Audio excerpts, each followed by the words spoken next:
Yeah, if you'd all rise, please, we'll pray, and then the flag is right here. As is my practice, I always read two verses before we say the opening prayer.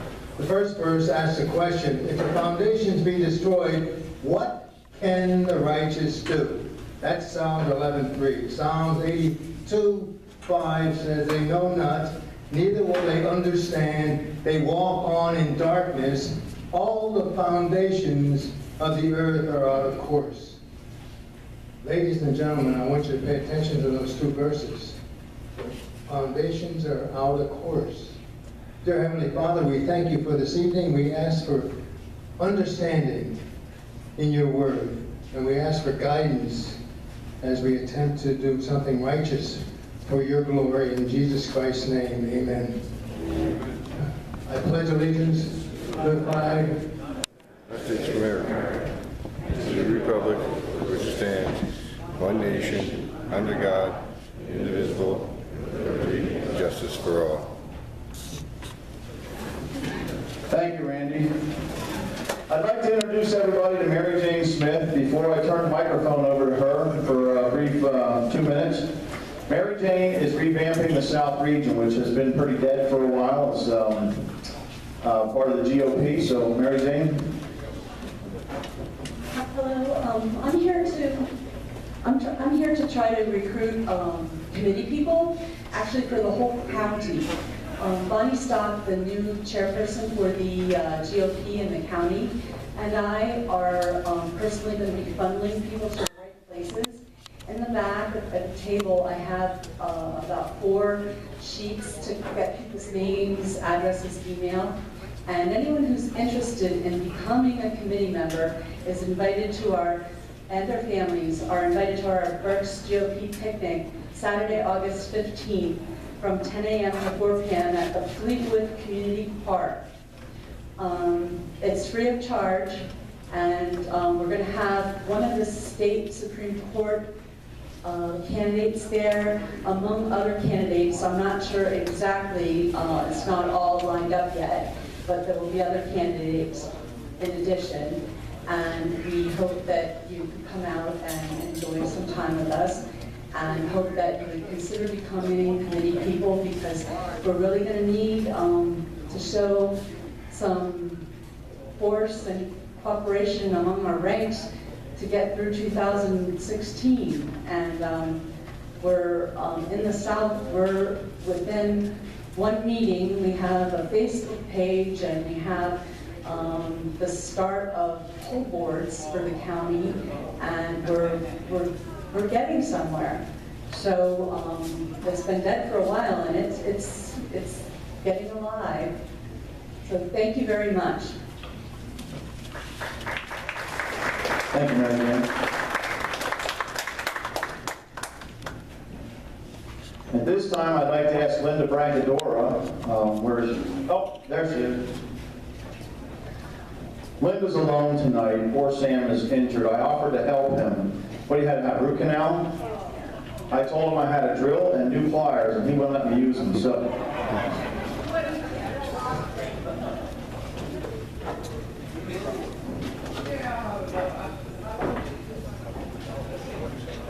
Okay. Good evening, and thank you all for coming out tonight. Celebrated this month, the 4th of July. It marks our country's birthday. On this day in 1776, the members of the Second Continental Congress met in Philadelphia, adopting the final draft of the Declaration of Independence, proclaiming our sovereignty from Great Britain. There are a myriad of ways Americans commonly choose to celebrate this holiday, from family-friendly festivals, fireworks, and parades, to feasting on traditional foods like hot dogs and barbecue. Here are a few interesting things you may or may not know about the 4th of July. Initially adopted by Congress on July 2nd, 1776, the revised version of the Declaration of Independence was not adopted until 2 days later. The Declaration of Independence was penned by Thomas Jefferson and signed by 56 men representing 13 colonies, and 8 of these signers were born in Britain. One of the United States Patriot songs, Yankee Doodle, was originally sung by British military officers prior to the Revolution as a means to mock the disorganized American colonists who fought alongside them during the French and Indian Wars. The Star-Spangled Banner, written by Francis Scott Key during the War of 1812, and not decreed the official national anthem of the United States until 1931. 3 U.S. presidents, John Adams, Thomas Jefferson, and James Monroe, died on July 4th. Adams and Jefferson died within hours of each other in 1826, and Monroe died 5 years later in 1831. In 1870, Congress made Independence Day an official, unpaid holiday. In 1938, it was changed to a paid federal holiday. Americans began observing the 4th of July as early as 1777, when the first ever major celebration in Philadelphia included a parade and a 13-shot cannon salute and fireworks.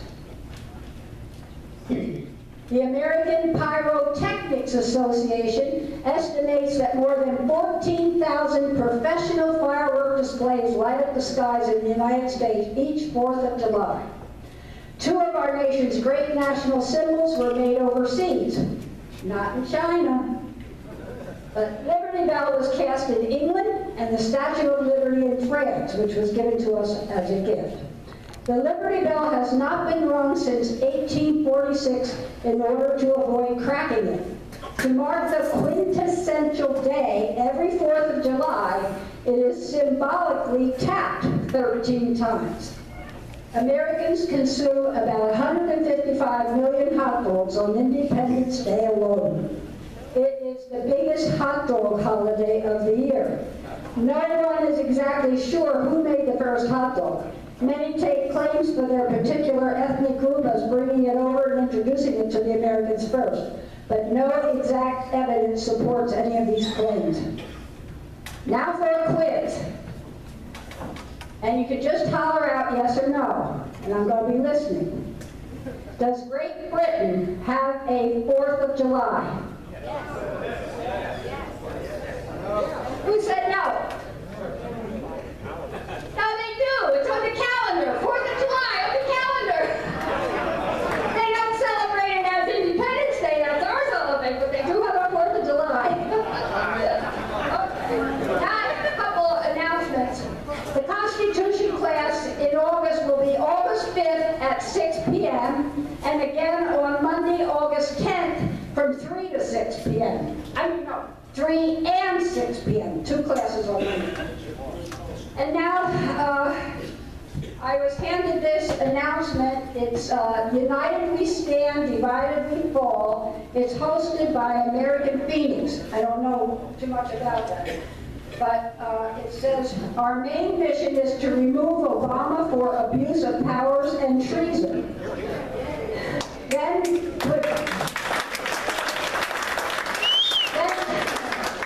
put Congress on notice of accountability for all corruption must end. We, the people of the United States of America, will no longer tolerate the corruption and treason they are allowing in our nation.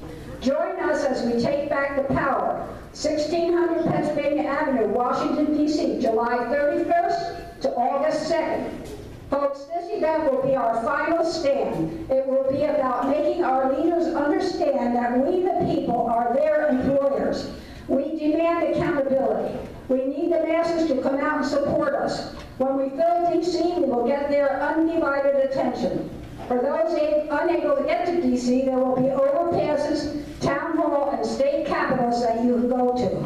I also want everyone to start flying the flag every day until we accomplish our mission.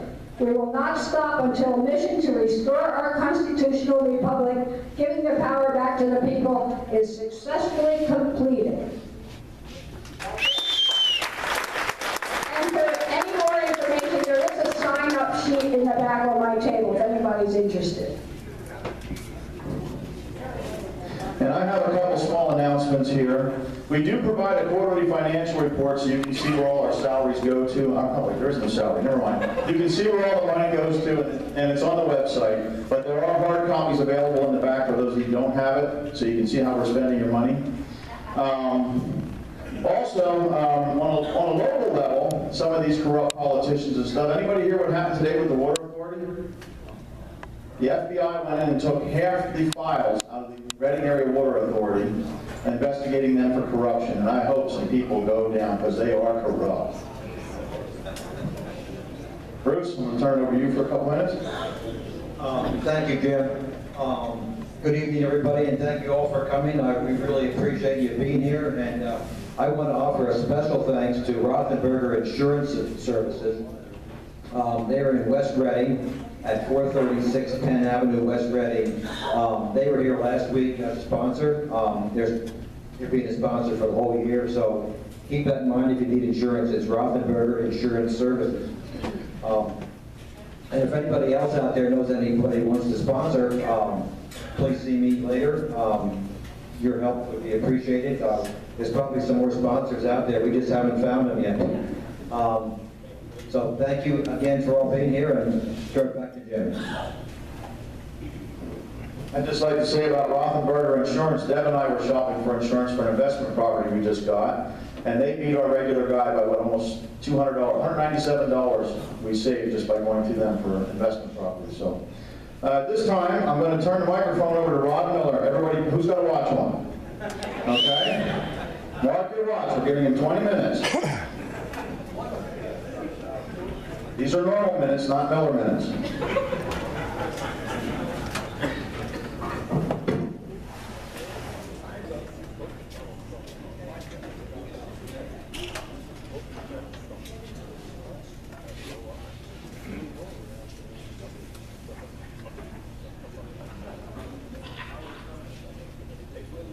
Okay, good evening. Well, I would say that we were here last month when I talked of free trade, fair trade, the Wolf's budget, and its 50% tax increase, and a little bit on the property tax, liquor control boards relinquishing the business, and the pension problem. Well, do you think last month was covering a lot of ground? I for sure we're going to get the hook this month, because I did some homework and we got issues. Now, I did address these earlier in the month up at the Citizens for Liberty, which is Dean Klopp's group. In fact, it was well received, abbreviated version. In fact, on the way back in the carpool, Miss Linda said, you know, that was a pretty good speech. I said, well, I'm going to cover a lot of that this month too. And she said, you mean I got to listen to it again? Okay. In our own way, we're all doing something regarding these issues.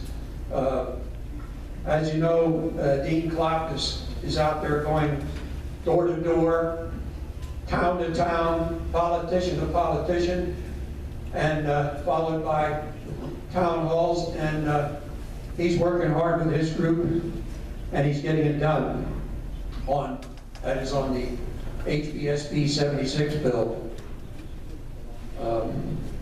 We, the Patriots, on the other hand, our legislative committee, we're focusing on evaluating legislation of all types, writing resolutions and petitions and delivering them up in the Capitol.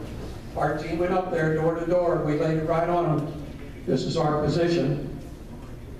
And I guess you'd say we're after the same issues and causes. We just have a different way of getting there.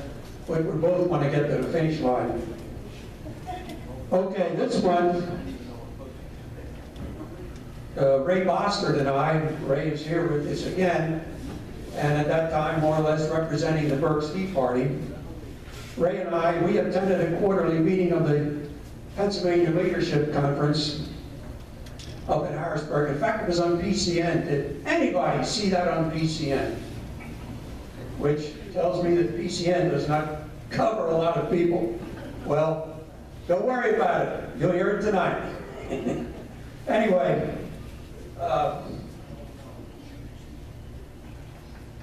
and by the way, speaking of Dean, he's got some flyers back there.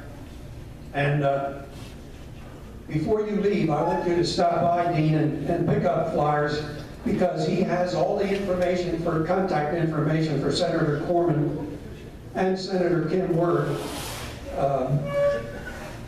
And she's a key vote on the Finance Committee, which we have to get her, keep her vote to get it, the 76 bill out of committee. Now, Corman, I picked him off of PCN. I got his quote. He said, in his words, we must eliminate school property tax. We're going to hold him to it. And a really phone call reminder to him that you saw him or you heard he was on TV stating that would be a positive step. Okay, property tax. We had, Corman was the first speaker, and after Corman, who is the Senate Majority Leader, Brian Cutler spoke, and he's the House Majority Leader, and they were followed by a four-man panel. And I'm going to go back to the panel first before we get to the other two speakers, because when they were done, I asked the question on property tax. And I prefaced it by saying, well, should a tax leave someone homeless? Pure and simple. Of course, if you heard Wolf this past month or two, he said, should one become homeless? That's just the cost of doing business. Thank you very much. Okay, the question I asked was, should one be subject to losing their home, and do you support eliminating school property tax and replace it dollar for dollar with a personal income tax and a sales tax increase? Now you remember back when Sam Rohr ran this bill, we didn't need those taxes increased because it was across the board for everyone. However, till the lawyers were done lobbying and saying, we don't want you to tax our services, and funeral director was saying, don't tax my caskets, the parade continued. And as the elimination of these lobbyist efforts changed the bill, they had to supplement income tax and property tax to make up for those that are escaping from it. So that's why we had the increase. However, the four panelists, Kevin Shivers, Pennsylvania State Director of National Federation of Independent Businesses, he said, now keep in mind, Shiver, Dean Barr's another one I'll mention, and Matt Briette. These folks should be champions to our causes of freedom, independence, looking out for taxpayers, and those issues we stand for. Keeping that in mind, when it comes to this property tax question, here's what Shiver said. Anybody who believes when the government promises to eliminate property taxes and tax other things, I have a bridge to sell you. A tax shift with no protection for taxpayers. No bill out there totally eliminates property tax. There's still mechanisms to allow school districts to increase property tax. Now, it's obvious to me he didn't read the bill, but he's talking to 70, 80 people, other than myself and Ray. They're all out there with their three-piece suits, and I don't know where they carry the message back to their organizations, but it was misinformation. Gene Barr, President and CEO of Pennsylvania Chamber of Business and Industry. Until we fix the pension problem, driving property tax, forget about it. Combined school districts. There's a $30,000 a year income threshold that people can put their taxes in abeyance, and that will prevent them from losing their homes. somebody like the heirs are still going to pay that property tax. It does not get eliminated. And I also pointed out that 30,000 is a threshold. Okay, let's say expense of 30,000 a year. He's worse off than the 30,000. What are you going to do about him? No answer. That 30,000 threshold thing is not the answer. Eliminating it for everybody, that's the answer. He also said that shifts the burden from residential to business with no break to the business. Again, businesses pay property tax. You eliminate property tax, you gave the business the same break as us homeowners. So again, he's wrong. He mentioned he has a 25-year-old son. It's not fair to tax his wages as he's starting out, maybe renting, maybe not buying. Penalizing the young people and allow wealthy retired homeowners to pay no tax on their pensions. Now that is BO class warfare. Picking and choosing. I want it across the board. I also pointed out later, I went one-on-one with him after the adjournment. I did. In fact, I told him that, look, landlords pay taxes.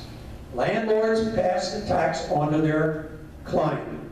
If your son is renting, his rent will come down because landlords will be forced to reduce their rent based on taxes. And if he doesn't, your son has the option to go find another place to rent. So, as far as I'm concerned, he's wrong on that point. Matt Briette, he's president and CEO of the Commonwealth Foundation. He said, we need to revamp the tax program. I pay for educating my children based on the price of my house. We need to refigure this. It's not shifting as the issue. We need to control spending. A tax shift proposal is just too much of a heavy lift. It's not a tax problem, it's a spending problem. We need to solve the pension problem. Governor Wolf wants billions more for public ed, while we are already 10th highest in the nation, $3,700 higher than the national average. I said $3,000 last month, he upped it by $700. But be that as it may, after the meeting is over, and Matt Briette and Gene Barr are going one-on-one, I broke into the conversation. I explained to Barr, look, if your son, assuming the best, he's just starting out, $100,000 a year salary, and he's buying a house, $3,000 a year tax. Think about it. $3,000 a year property tax, or $1,000 a year increase in his salary.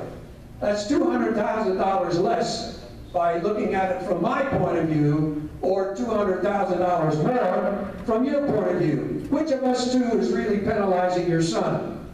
No answer. They don't have answers. They just parrot what they want to, and we're supposed to eat this up without challenging it. Same thing with Matt Barr. He told all these folks that we need to control spending. I explained to him, read the bill. The bill states no school district will get any more money from the state than they got the year before, adjusted for inflation. That's controlling spending. And the local districts cannot increase taxes unless they have a referendum that's passed by their citizens. That's controlling spending. Matt Briette, you didn't read the bill. It gets quite frustrating when these people that should be our allies are really our problem, and oftentimes not doing us a bit of good. You have to pass it to find out what's in it. I think of a school board president at Wilson. I worked with him at a local engineering company. He continued to raise his taxes over there in Wilson like the rest of them, except there's a picture of he and his wife in the paper some months ago. He's retiring, and he's moving to Delaware. Delaware, a person, $60,000 a year income, would pay a total of all their taxes annually, $1,460. That same person, if he lived in Lancaster and paid all his taxes on a comparable house, he would pay $9,700 a year in taxes. I rest my case. Property taxes is a problem, and it's causing people to look elsewhere to spend their retirement if they're on fixed income. Here's a rub that is continually overlooked, but I did some homework. Pennsylvania population is 12.8 million. Pennsylvania total employment, the residents and those looking for work, 6,417,000. Assuming 30% of those people working have stay-home moms, that's another 1,800,000. Public school students, K through 12, 1,740,000. Preschool estimate, 175,000. State colleges, Pennsylvania residents, 110,000. That's a total of 10,242,000 people. I must assume the rest of them, 10,452,000, are property owners or renters, senior citizens, retired. Those are the people that are going to be penalized by not doing something about property tax. Now, I expect what's going to happen. With no right to work in Pennsylvania and all the other problems we have, businesses are leaving. We send kids to our state colleges, 4 years. We subsidize them. They graduate and go to another state to get a job. It's just the way it is. Well, PIT is not going to continue to climb if we lose workers. But the residents are not going to have to pay property tax. They're still going to hang around. You're going to see an equation where income tax is not going to cover it. Senior citizens, sorry to say, or happy to say, their only concern is sales tax. They won't pay property tax, they won't pay income tax. State government is going to have a problem balancing the books. And the only way they're going to do it, based on the way the law is, they're going to raise income tax or sales tax. Neither one is something a politician can deal with, because raising income tax, he's going to probably look for a job the next year when the workers gang up on him. So it's something that property tax has to be passed, no question. It's phase one of a transition. That's what's going to happen. Okay.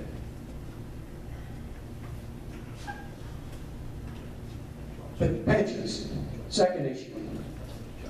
Gorman touched on the pension issue, and so did Cutler, but they didn't elaborate. I asked the question, cutting to the chase, why don't we have 401k defined contribution system right across the board, including those people that are not employed as state employees?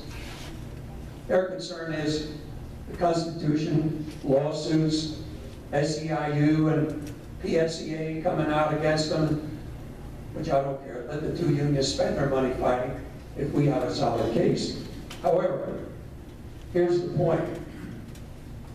If these folks are exempt from, which is Senate Bill 1, it means that Senate Bill 1 is not doing an awful lot to solve the pension crisis and that $50 billion hole. So something else has to happen. As far as the Constitution goes, I'll quote it. No ex post facto law or any law impairing the obligation of contracts or making irrevocable any grant or of special privileges or immunities shall be passed. What did I say? The interpretation of that is our government, our House and Senate, engage in a contract with public employee unions that says it cannot be revoked under any circumstance based on the Constitution unless the system goes bankrupt. How many lawyers do we have up at the legislature? Are they so stupid that they sign an agreement that can only be broken by bankruptcy? Apparently so. Well, If they don't fix this, it's going bankrupt. And if the pension system was bankrupt of 50, 60 million, rest assured, Pennsylvania's next, because that's a big part of the problem. Okay. But what bugs me now in all of this is 4 years, we had a Republican House, Republican Senate, Republican governor, and then we have that problem Pelagi, which the Patriots put out a letter, in fact I wrote it, supporting Scott Wagner, dump Pelagi, he's the problem. He wouldn't let any bill get to the governor for 4 years. Replaced him with Corman. Did we solve the problem? Well, maybe we did, maybe we didn't, but Corman is the prime sponsor of SB1. Now, what could be the problem? Well, Corman's in the pension system. Article 2, Section 8, how many times did I say it? Salary and mileage and no other compensation, whatever.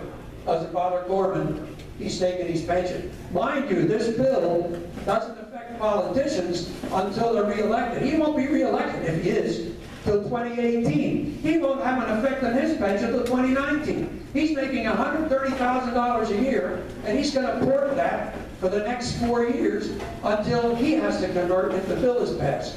He's looking out for himself. He's not alone up there. That's across the board. These folks continue to do whatever they think is in their best interest. Don't forget, he as well as the rest still get $185 a day just to go to work. System I would have loved when I was working.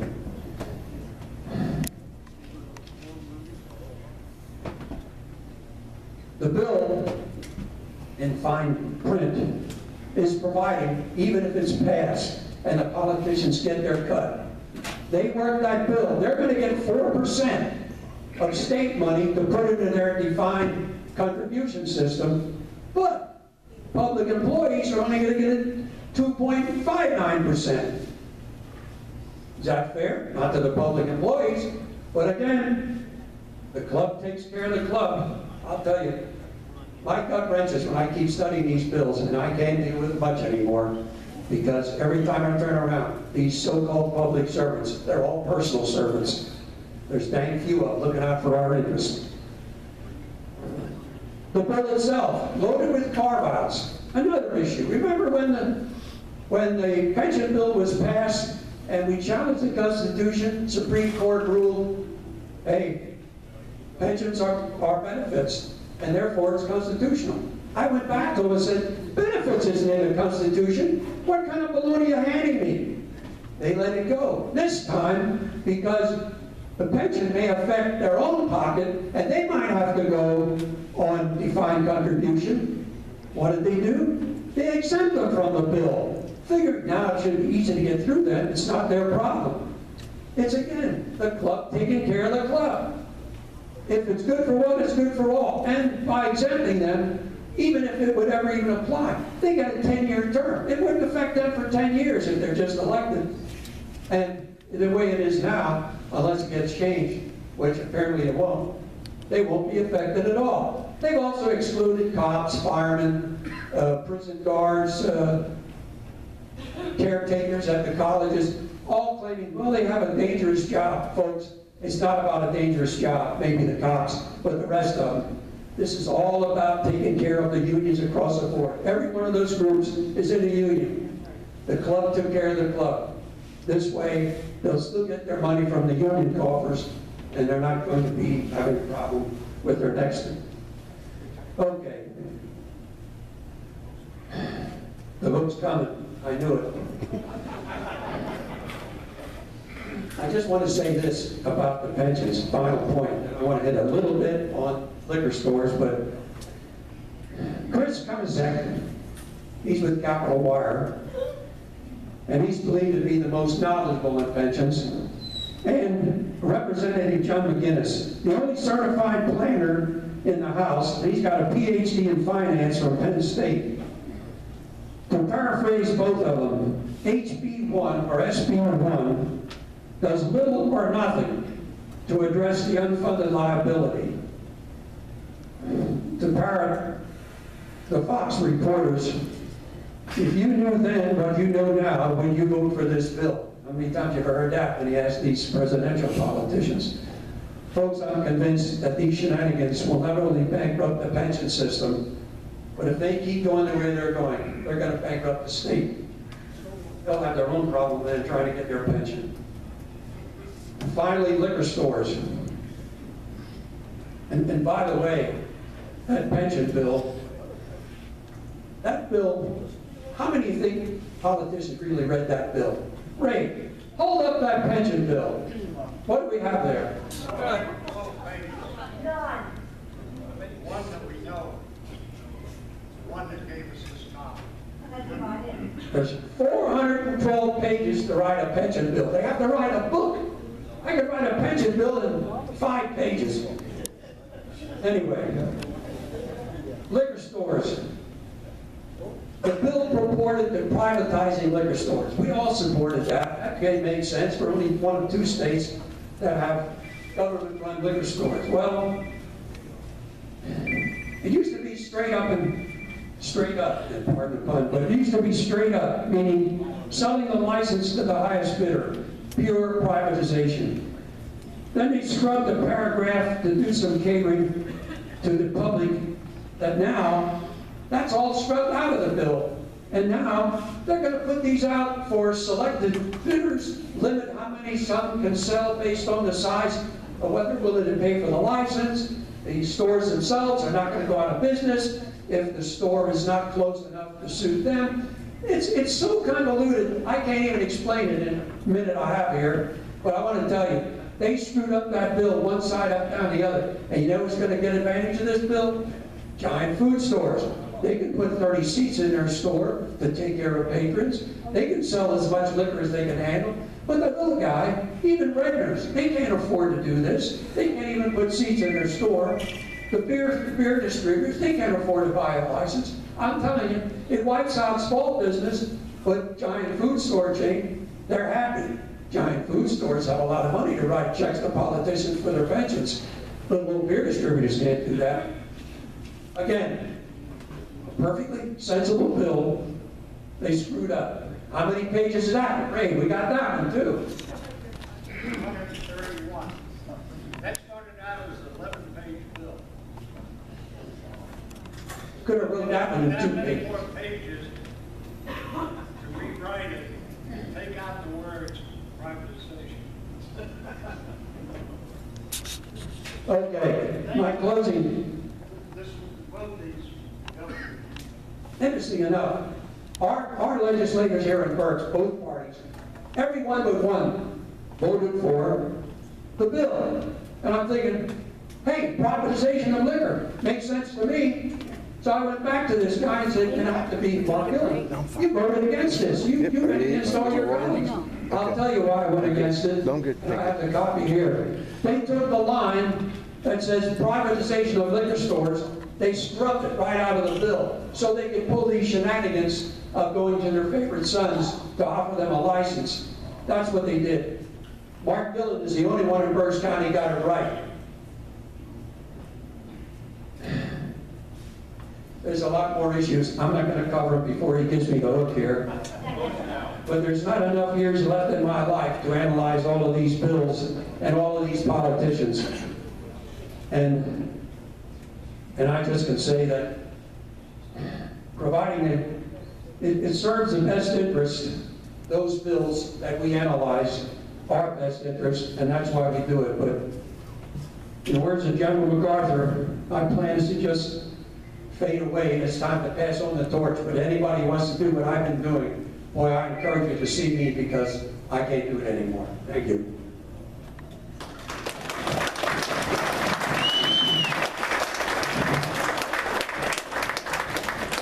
Thank you, Rod. And leading into that, we are looking for help. For those of you who don't know, Rod has been doing this, what, for, how long were you on the Right to Work Committee? 40, how many years?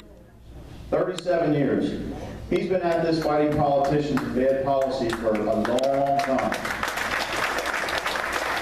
I was still in diapers when he was doing this, so I hope to pick up the torch somewhat, you know, but a lot of us aren't retired, so it doesn't leave us a lot of time.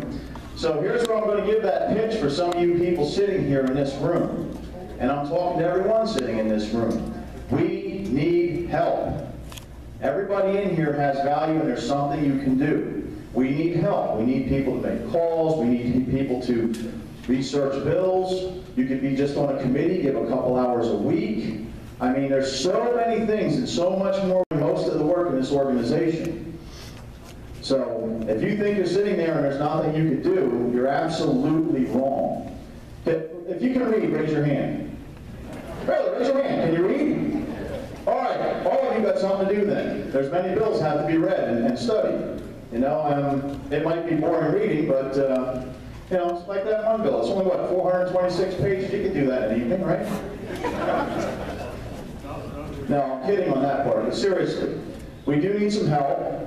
We need some people to step up to the plate. So if you're available, please see Linda in the back, and we can really use you. So, before we take up any more time, I would like to introduce our speaker, Betsy Nelson. Come on up.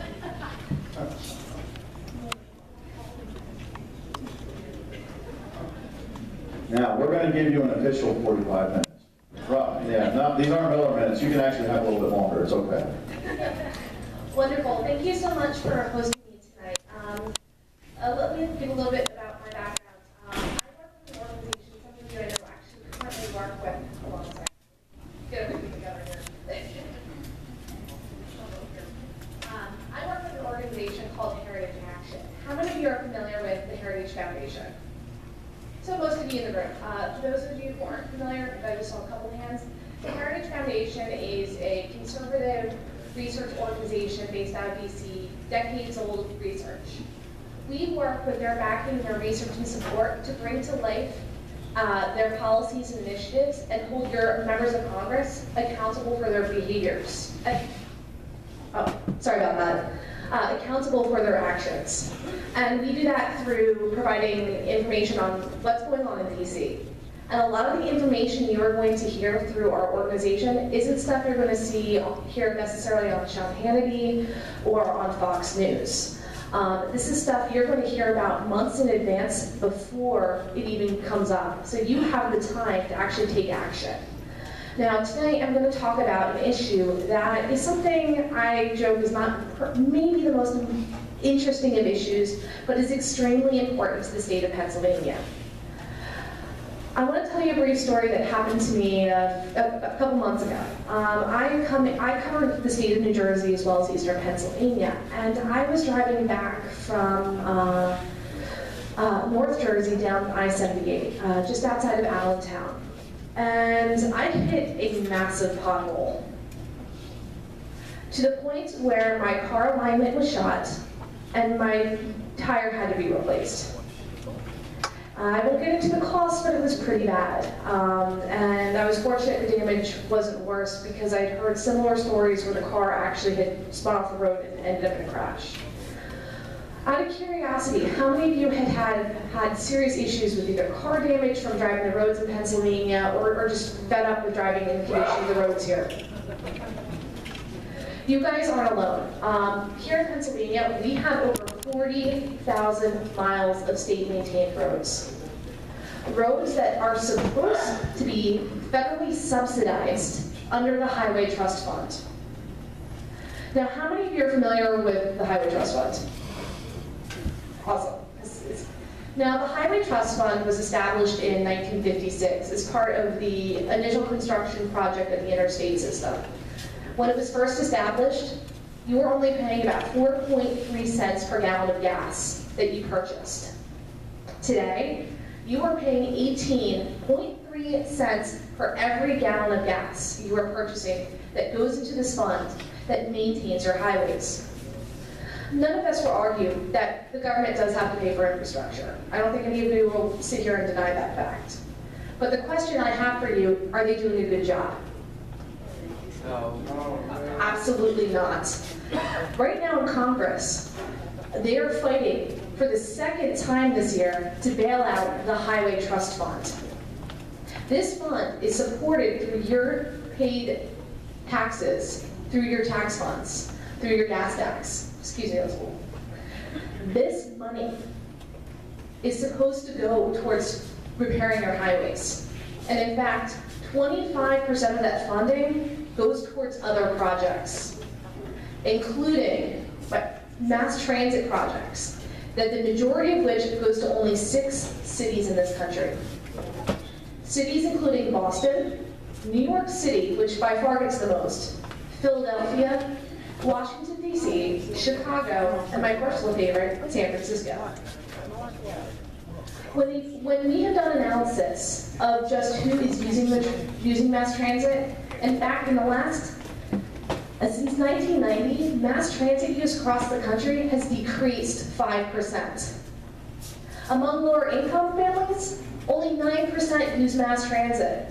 That leaves about 80% who use either other forms of transit to get to work or are using cars.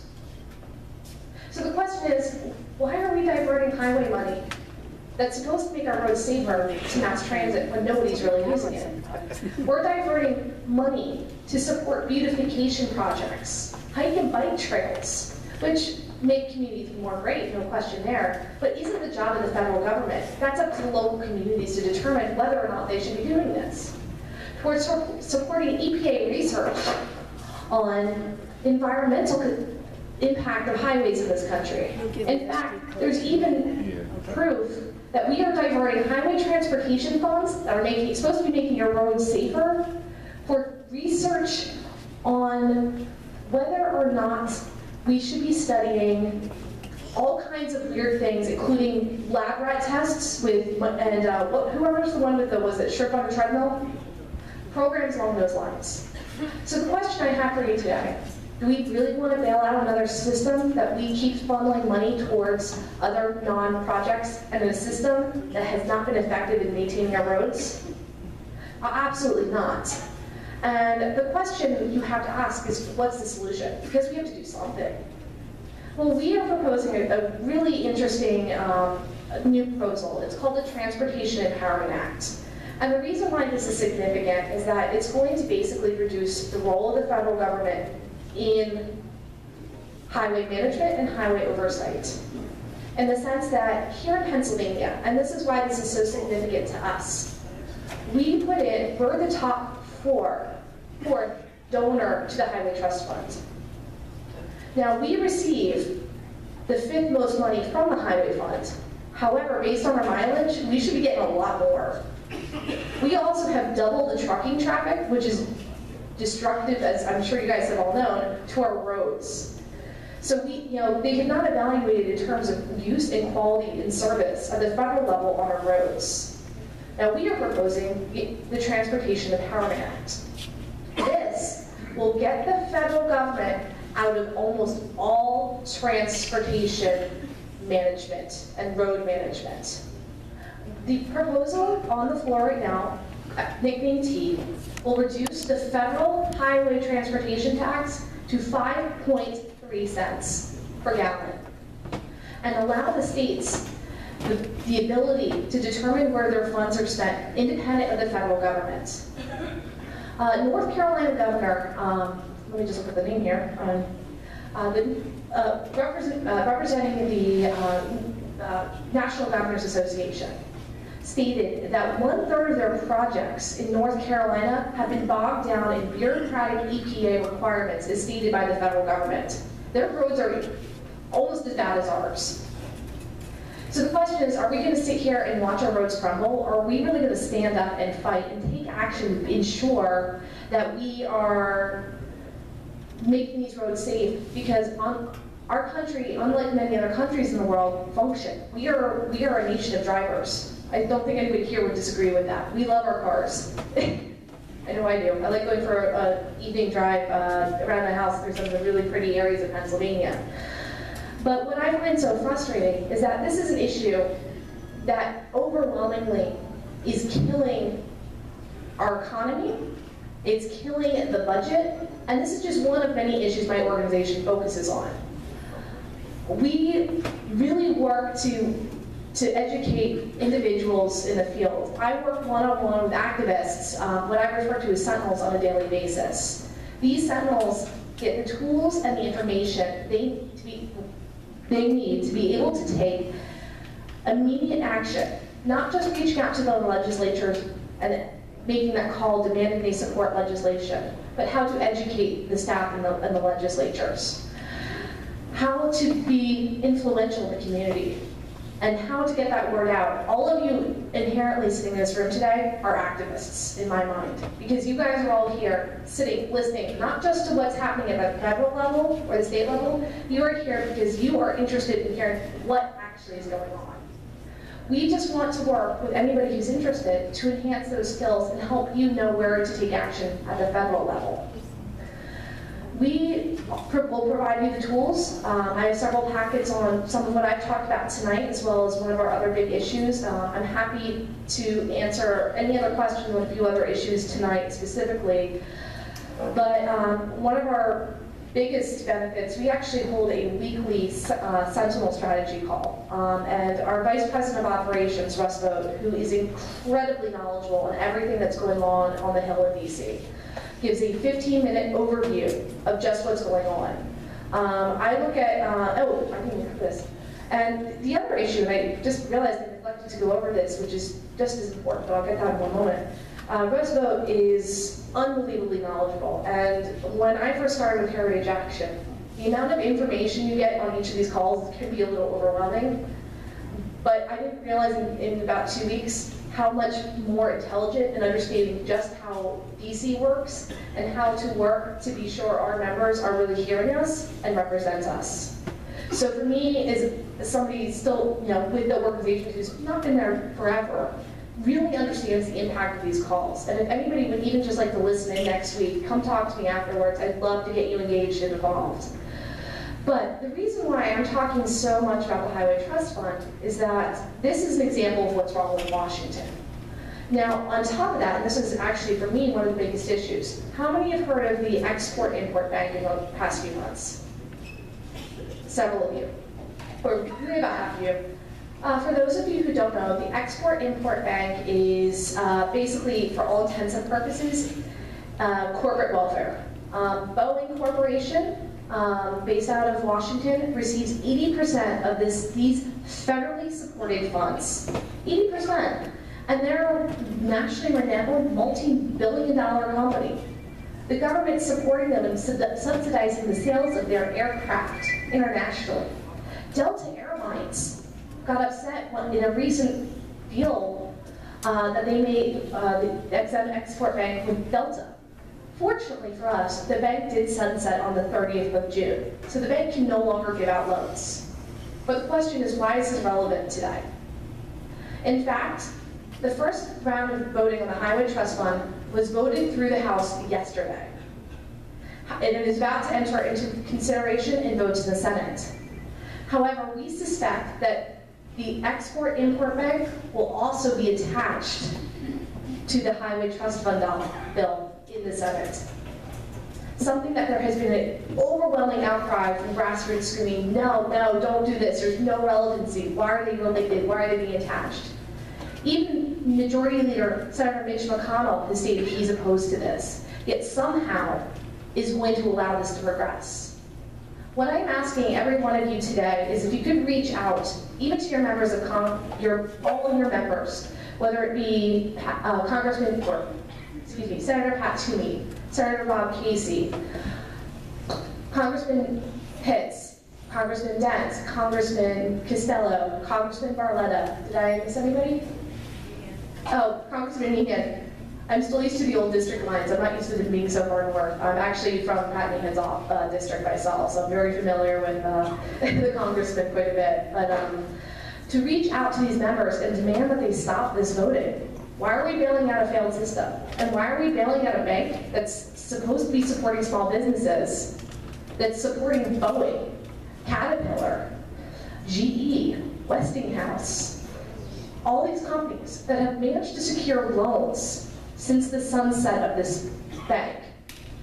Now, I know a lot of this is very nuanced and kind of a lot to throw at you at once, and would love to answer any questions. And I'm going to take some time here to finish up to respond to any questions you may have on any issues at the national level. I know there's been a lot of concern specifically over TPA and TPP. It's been a very big issue on our end. I know we are working on a bill called the First Amendment Defense Act, which will protect First Amendment rights. We are also working on a number of other issues and would love to talk to anybody who might have anything specifically to ask today. Yes? Tell me again, what bill is it they're going to try to attack the Exim Bank onto? I can't get a number. I want to say it's 2338 is the bill number from the House, HR 2338. But what they may do on the Senate side is try to tack it through independently. And the reason why I don't have enough information on this is there's a lot of kind of policy procedure going on here. Senators Ted Cruz and Senator Mark Rubio have both been pretty much publicly stating this is not acceptable. In fact, you have seen other procedures this year specifically where Majority Leader Mitch McConnell has actually stonewalled legislation, conservative amendments to bills. So the argument that it's not procedurally appropriate or legal is null and void. So I would make the argument, Senator Pat Toomey is opposed to XM. And he has come out with his own solution to the Highway Trust Fund and the transportation issues right now, but it's not available. I've been trying to track this down since he made the announcement yesterday regarding this. As soon as I hear anything on that specifically, I'll get that out on Facebook, Twitter, or email somebody here directly to get that to you.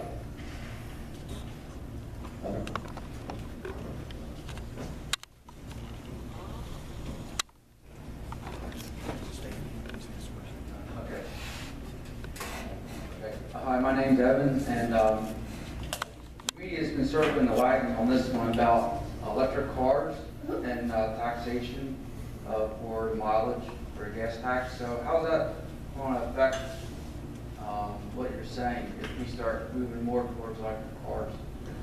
That's a really good question, and that's something I'm actually going to look a little bit more into specifically on electric cars. Now, one of the issues, and again, what we're looking at is the Transportation Empowerment Act, and what that's actually going to do is give the states a lot more oversight and control into the taxation on that. Now, one of the reasons, obviously, the Highway Trust Fund is becoming increasingly more insolvent is just because of higher fuel standards and the use of electric cars. So there's a bigger conversation that needs to be had here on that specifically, and what we're proposing is instead of the federal government, which really doesn't have the understanding of the impacts of the use of cars, we're not registering our cars with the federal government, we're registering with them with the state of Pennsylvania. So they're going to have a better sense of how to tax and best use that. And we really want to leave that up to the individual state to decide what's going to be the best interest. Here in Pennsylvania, with Act 89, we instigate a fuel tax here. Now, the state highways are actually supposed to be maintained significantly more so than they are by the federal government. Only 20% of the roads here in Pennsylvania are maintained by the federal government. The mic keeps coming in and out. That is in the lowest 1/3 of states in the country. And we have significantly more roads. So from my personal perspective, as I run and look at the numbers, we're kind of, excuse me for being a little blunt and crass here, but the government's kind of screwing us over in regards to our highways. And it affects business, since trucking is a major business in the state. And I think it's an issue on the electric car side that hasn't necessarily been evaluated, because it's the bigger concern right now is looking at how to fix the status quo. And I think we're trying to control back to the states is the most important thing here, and allowing the individual states that choice. Other questions, anyone? Well, somebody's going to have a question. All right. Right here. Okay.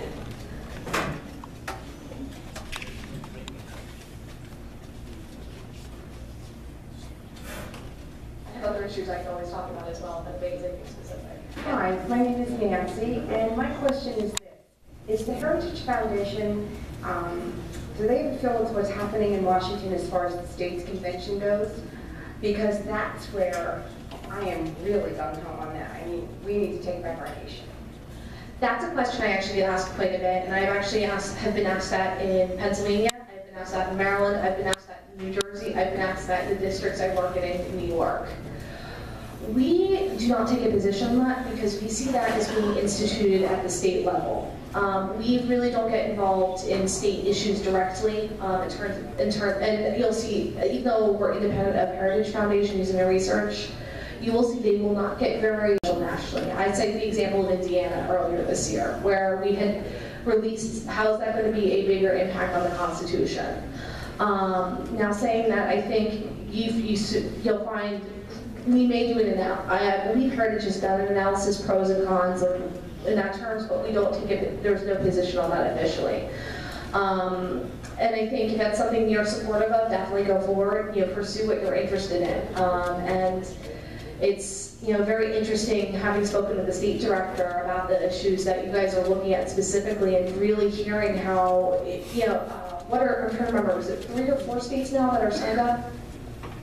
I think there are 20-some states. Is it 20 now? Okay. I thought so. Okay, as I said, since it's an issue that we're not getting active in, I try to not know too much purposely. It's not anything wrong, it's that there's so much legislative policy that I go through every day. Actually, interestingly, on a completely irrelevant basis, I actually just got information on Iran today, so, but on the state convention thing, it's an issue that we're very well aware of. We work with a lot of people who are not supportive and a lot of people who are supportive. So, we're kind of of the attitude, it's really left to the discretion of the state. I had somebody who explained to me that since it's going to be the state legislatures who represent, that they kind of would rather let the states make that decision and keep any kind of federal influence out of it altogether.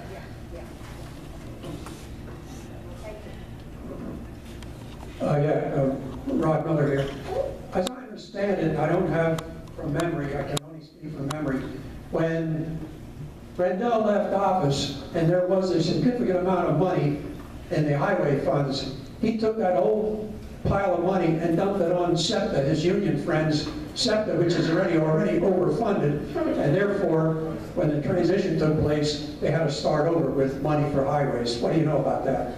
I'm not familiar with the details on that, but knowing Ed Rendell, that sounds pretty accurate. I actually was curious, because I live and frequently use SEPTA. I hate driving into the city I live very close to Philadelphia.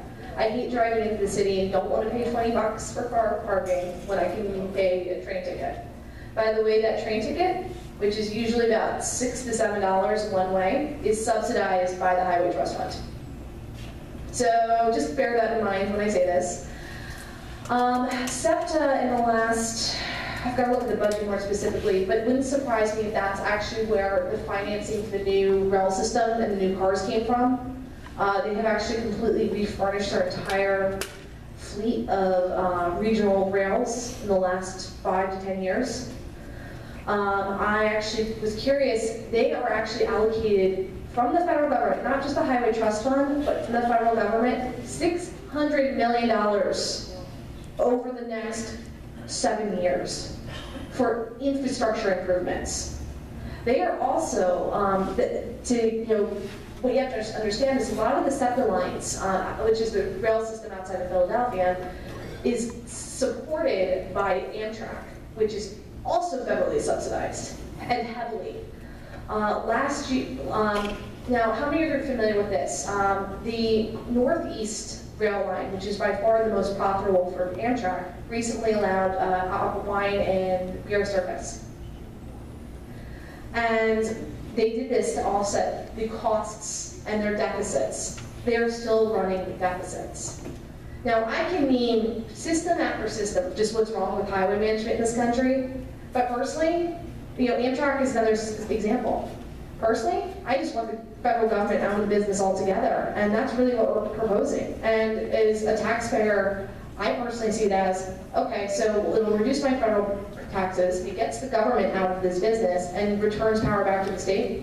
What else, what's so bad about that? For me, those are my big 3 issues, and it's perfect. Question, we have a lot of corrupt politicians, federal, state. and we have a tyrant as a leader. What can we do? Why isn't there more pushback by the Republican Party, the Democratic Party? Why isn't there more pushback against some of this corruption?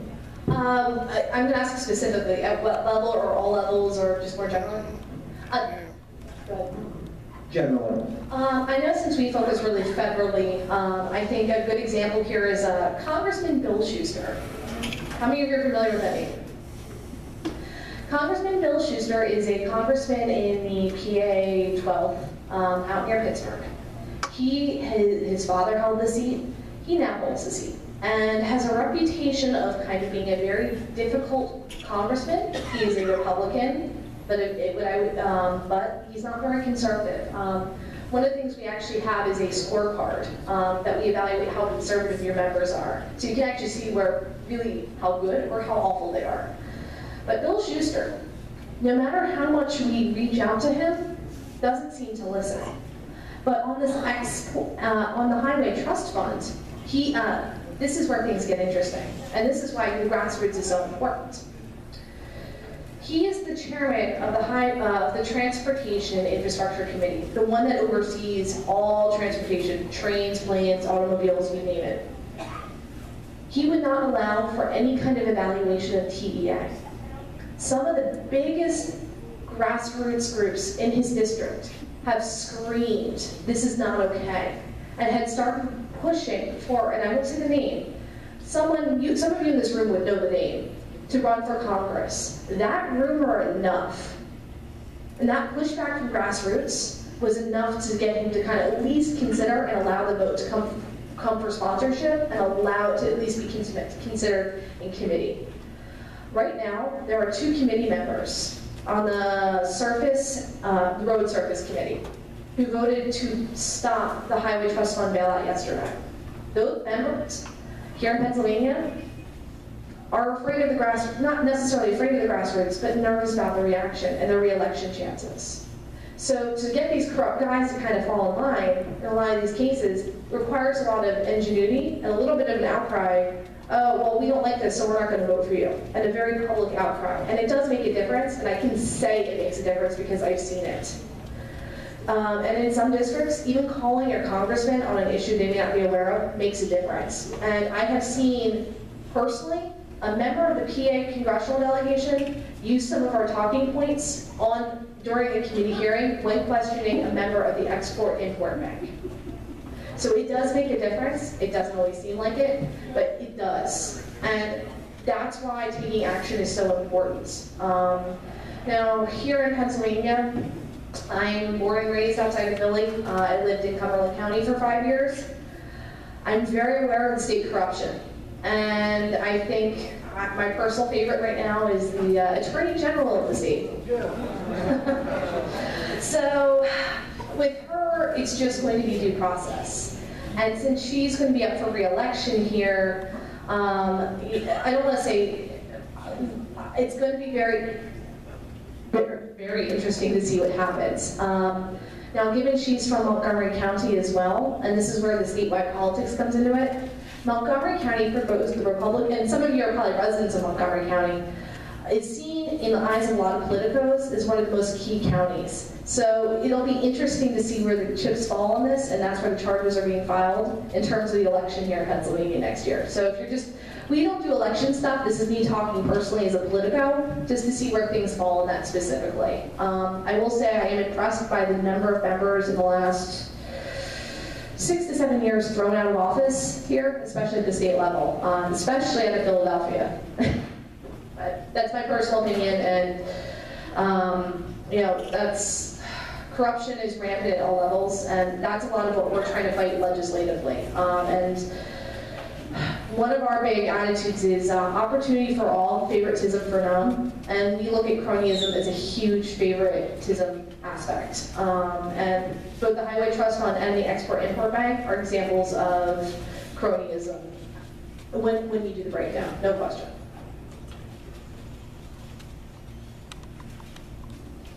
Hi. You mentioned our 2 senators, U.S. senators. Can you give us some more indication about where they stand on your scorecard on what issues? Bob Casey, I think, is a 3. Pat Toomey is a 60. And I will say that it's a live scorecard, meaning that we update whenever there's legislation. Now, please note that the House is a little bit different than the Senate, and there's actually been fewer votes in the Senate, as you would expect. Charlie Dent's is the lowest in the state. Ryan Costello is pretty low. Pitts is in the middle.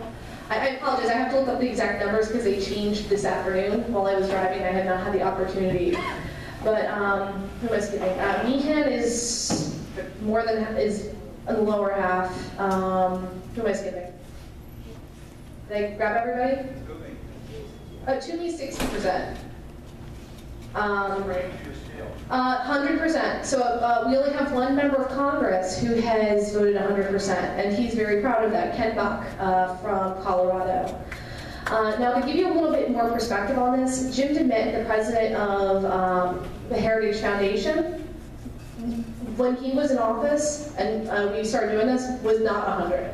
So realistically, we know members have interests and aren't always 100%.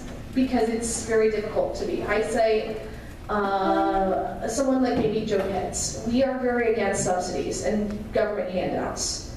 But he may vote in support of, say, something like the Farm Bill, because that is a big interest within his district. So that would be one example. You may have someone like Pat Toomey. We were against the education bill that went through today. I know some of you have actually approached me about it today. He had actually just had an amendment to that, which I actually don't think is necessarily a bad amendment. It's the Pass the Trash amendment that's going to require background checks to be sure nobody going into the schools or have any kind of sexual abuse history or any kind of criminal history, which has been a consistent problem states to states, and is something that probably should be closely looked at. Now, Pat Toomey obviously is going to support his own legislation. However, you will find that, and this is actually a good example this week, there was a piece of legislation on the floor for commemorative coins. I don't know if any of you may have heard about this yet. Sitting on the floor this week, there was a bill for commemorative coins. And there was an add-on to the bill, an amendment, to give, I'm going to say it's about $10 million to Komen for the Cure. Now, I don't know if any of you remember specifically, but there was a backlash for Komen for the Cure regarding their support of Planned Parenthood a few years ago. And that, I'm not going to get into all the details, but as soon as we kind of saw that, not even because of the issues with Planned Parenthood, but Komen has a horrible history in terms of using the money for research. Almost, I believe, the number, if I remember correctly, 60% of the money they raise goes towards administrative efforts. So you've really got to question the logic and reason behind this. Upon what we call a key vote, the votes we recognize in our scorecard and evaluate members off of, within about an hour of that, we had 25 members of Congress pull their names off the co-sponsorship of that bill. So it does have an impact, and members do pay attention to it. That's probably the first time I've seen that immediate of a reaction to it. I was chuckling because I don't know if any of you follow any of the more liberal media, a women's site called Jezebel.com. We generally don't get much attention with them because we're a very conservative organization. And that bill was recognized in Jezebel and it caused a lot of ruckus. And for us, we joke internally, that's good for us. We like the attention because it shows just how hard and how much of an impact we have. But the reaction, and I found this out afterwards, wasn't because of the key vote. It was because of the immediate reaction of our people who work in the field. And that to us is more valuable than any impact we can have down in DC or anybody we have walking office to office. It's you guys. And that's why I really talk a great deal about the Sentinel program, because you guys, once you have that knowledge, you can go use it to however you see fit. Whether it's educate others, make the calls, put it on Facebook, blow it up and have fun with it. And that's, a great opportunity, a great, we need to get involved and stay active when it may not otherwise be active. You may not necessarily know. Any other questions, anyone? Oh. Sorry. I just want to kind of just bring you up to speed on this. The Iran deal, just to let you guys know, is we are absolutely horrified by what's in it. So don't think I'm by any means dodgy. It's a nightmare, and happy to talk to anybody on that more specifically if you want more details. Does the PA Turnpike get any federal funds? Because I'm really concerned about our roads, because they just announced that rates are going up 6%, I think, next year, and then 3% every year up to the year 2044, I believe. Yeah, I saw that too, and I know I saw that coming out of, what was the newspaper out in Allentown there, on Lehigh Valley. Morning call. I have to double check on that. I want to say I don't think so, and that's partially why there is a cost increase. Now, there may be a more general fund towards road management at the discretion of the State Transportation Committee to allocate where they want it to go. But let me double check on that for you. I'm happy to see if I can find that real quick. If not, I'll get you that information and email it to you directly. It's a good question. And I want to say no only because I think when you look at the Pennsylvania Turnpike, you will find, once you get west of about Carlisle, the roads are awful. They just redid them about 15 years ago.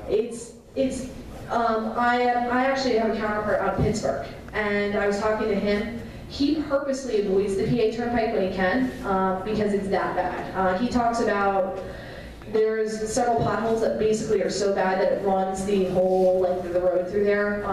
Now we have what I call we're in the freeze belt, so we get a lot of this ice melt, which is why the roads are in such bad shape. It's even worse out there because the winter hits earlier and stronger. Let me double check though on that information. I mean, I'll say the road where I grew up, my local road, we redid the roads, maybe 5 years ago. The roads are already cracked and completely just done.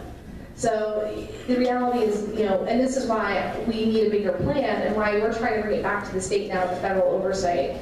Because the federal government has no idea what's going on at the municipal level. They have no idea what's going on in the state district or state senate level. They have no idea.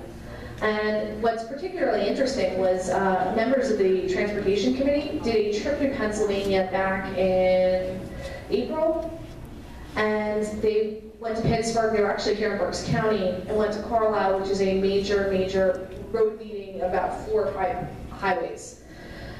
The road, when they did their visit in Pittsburgh, everybody I knew was laughing because they were so desperate for a quick fix with some of these roads. They built a bridge over one of the 3 rivers out there to catch the damage from one of the bridges that was literally crumbling. They were too cheap to fix the actual broken bridge, and the red tape to get that fixed at the federal level, it was just easier for them to build a bridge real quick to catch the falling junk, and we'll deal with it later. And this is why, just that one example alone is one reason why we're seeking reform, because it's just unbelievably bad, and it trickles down to our local roads, even though that's not managed by the federal or overseen. But this is why I think I walk out of my apartment and I just drive potholes everywhere, on every single road in the state. And I know I'm not the only one. One more question. You mentioned you make telephone calls. When and how often are those telephone calls made? Absolutely. One of the things I do, I actually have the ability to send notifications to individuals, to district level people I work with, and my entire region, and that's what we call the Upper Northeast. That's Eastern Pennsylvania, Central Pennsylvania, parts of Maryland, Delaware, and New Jersey, and Greater New York City. I tend to send out 2 to 3 a week, but I am realistic. I would ask no more if you want to get involved. It's at your convenience. At this point, I would love anybody just to jump in the call and really see what we're kind of all about. But it depends on how active you want to be. I have one sentinel I work with who I send her an email. She has a mailing list of 800 people. She immediately sends anything I give her to. But when we started working with her initially, she had never made a political call in her life. She was actually an immigrant from Guyana who's very concerned about what was going on in her kids' schools. She, within about 3 years, has built up a personal network of 800 people She has been elected a committee woman for her county and is very active in all levels of government from an activist standpoint. I don't have that same expectation of anybody. It's really up to what your availability is. But I work with these Sentinels one-on-one to help educate, grow, and know. I have some people I literally talk to every day. I have some people I only talk to, once, twice a month, or every few months. I have the expectation in defense issues, and we only really work with them on those issues. We have people who are very concerned about the fiscal stability of this country, so they're very interested in those issues.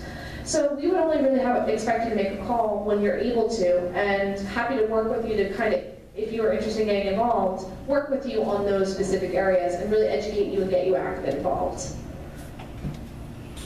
And it doesn't just have to be phone calls. I have people who tweet, Facebook, Instagram, go to group meetings like myself and actually speak on our behalf. I have a gentleman I'm working with actually out in Lancaster County who is starting to go to VFWs to talk to some of those people about some of these issues. I have a gentleman who in New Jersey took the initiative and actually built a group from scratch. So it really depends on what you're interested in is, and as I said, it's very focused on what you can do and would like to do. Well, if there's no more questions. Well, again, thank you so much for having me, and if anybody would like to speak to me some more about the Sentinel program or any other policy I may not have touched tonight and is a little nervous that I ask a question, completely understand. I'll be in the back, I'll be staying a little later this evening, and be happy to speak with you. Thank you. This time I'd like to ask Dean Clark to come up from Citizens for Liberty, and he has some updates for us that might interest you. Thanks, Jim. How you doing tonight, folks? Hey, I just want to start out like I normally do, thanking the Berks County. Start out by thanking the Berks County Patriots. I get woke up a few years ago when the IRS kept knocking on my door, and they continue to do that over the last few years, but we won't talk about that tonight. But I found a home here at the Berks County Patriots. 2.5 years ago, I joined this organization, and I am so proud to be still a part of this group. And I think that every leader here in this room deserves your respect and round of applause. And would you guys give it up for one right now? And what you guys continue to do, and I've gone out and started a group called Campaign for Liberty, and more recently, non-stock, non-for-profit political organization called Pennsylvania Liberty Alliance. And we are all about holding politicians accountable, just like the Patriots, and we're making some real inroads. What our main focus has been, and I really want to thank Rod earlier for putting it in the spotlight, is property tax reform. And I don't know about you folks, I've been hearing about property tax reform for 2.5 years because that's all I've been around. You guys have been hearing about it for a decade, 2, 3 maybe, I don't know. But folks, we are closer than ever to moving this thing along. We have more support, more sponsorship than we've ever had, especially in the Senate. And I'm here to promote 2 things today. And one is that there are 2 key folks that need to hear from you this week, next week, the following week. This is a critical time for property tax. And the Senate leaders, the Republicans in the Senate, we're in hot negotiations, obviously, with the budget with Tom Wolf. And don't think for 1 second that he's any different than what's in our White House, folks. So the Republican leadership has a real tough nut to crack, because I don't think he wants to, and he's certainly got a lot of strong union support behind him. So here we are, and Senate Majority Leader Jake Corman has publicly stated that he supports 76, and I personally believe it. I personally believe that he wants to eliminate school property taxes. But folks, he's in a real tough position right now, negotiating the budget. So what I'm going to ask you to do, what I'm going to plead for you to do, is take one of these flyers that are being passed around, make copies, pass it out to your neighbors, but do what's on this paper. Call the leadership, call Jake Corman, call his office at each one of these numbers that are listed here, email him. Don't do it once, don't do it twice, do it as much as you can, folks, and keep it up until the foreseeable future. Now, with that said, we also know that being the Senate Majority Leader, he has a lot of control over what bills get in the Senate. And we know there's been talk about introducing 76 in the Senate Finance Committee, maybe hijacking the bill that came over to the came over from the House, and that's all well and good. But without Jake Corman's support, folks, it will never happen. If the chair of the Finance Committee wants to run the bill, he won't run the bill without Jake Corman's consent. So folks, you need to call him, you need to get in touch with him, and you need to keep it up. The second person that we really need you to contact right now, and this woman is a fine woman, she's from Westmoreland County, out near Pittsburgh, and she is a co-sponsor of 76. She's in the Senate, she's a senator, and she sits in the Finance Committee. If this bill is ever going to move, it's got to start from the Finance Committee. Right now, from our head count, we believe we have 6 out of the 11 that will vote for our bill. Kim could be the deciding factor. I can tell you that Kim is under attack from the special interests. They have targeted her, singled her out, and because they believe she's the weak link in the committee, and they're going after her. Folks, I'm going to ask you to call her and ask her to stand strong, and let her know that we support her here in Berks County.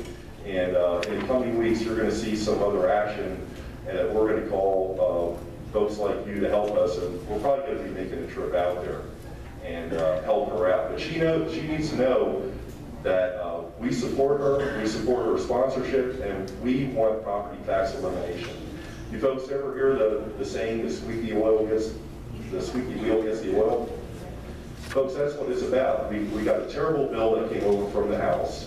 Okay, it's only a little bit better than our governor's plan that he proposed, and now the Senate Democrats have thrown out some plan no one understands, but it's all about noise. You understand that?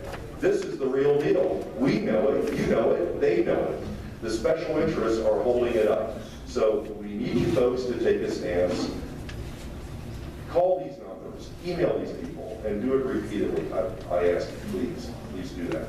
The second thing that I would like to talk about, you know, for a long time we were lobbying Rob Teplitz, and you know what? That's like beating your head against a brick wall. Anybody know who Senator Rob Teplitz is from Harrisburg? He ran on Obama's coattails. In fact, I wish I had a picture with me today. It was Obama Teplitz. That was his campaign sign in 2012. And he rode that to victory in what we thought was probably a conservative district. But this man has thumbed his nose at us continuously. A few weeks ago, I sat in a Senate hearing room, number 1, and I listened to a heartfelt, just a really emotional plea from Jim Rodkey. What a great leader he's been with this movement. And this man, who sat up there, you know, high on his perch, high on his pedestal, like most of our elected officials, he got up and left. He wouldn't even listen to Jim Rodkey talk. It was another slap in the face. This man, what we had planned to do this Monday, okay? You can join us. I know a lot of people work. I'm taking off of work. And we're leaving from Bethel at 8 o'clock in the morning, Monday morning, and we're going to meet some people up in the county seat of Perry County in New Bloomfield. It's a great town. It's kind of like Mayberry. You know, I really feel safe there, and I enjoy it. This man, Rob Teplitz, is totally out of place. Because of redistricting, he now covers, his constituents are now in Perry County. Not one of them elected him. And I can tell you, for the most part, the people that I've met can't stand him. And folks, I can't stand him either. And I'm looking for people to join me Monday morning. And we're going to go up there, we're going to demonstrate in front of his Perry County office. He's going to be there from 9 to 12. We're not going to go door knocking. We're just going to hang out in front. You know, peaceably, we're not breaking any windows or doors or anything. But he's going to know that we're there, and we're going to be waving signs, and we're going to be passing out literature to people that are going by. And some of us will probably hit the local businesses that are there. And who knows? We've got some phone calls, and we might even get some local media coverage. So we're hoping for something like that. But why? So why do we go to Perry County when this guy will not move on the bill? Well, what happens when an elected official doesn't do what you want them to do? You give them the boot. He's up for re-election next year. It's time for Rob Teplitz to go to hell home. And you know, this rich kid from Florida, he's not even from Pennsylvania. This bum came here for political expediency. He doesn't deserve to have that seat in the Senate, and we're going to do our damnedest to make sure that he is removed from office. So he's a Democrat, nothing against Democrats, but we're probably going to have to find a good Republican to replace him. One you might want to keep an eye out for, his name is Josh First.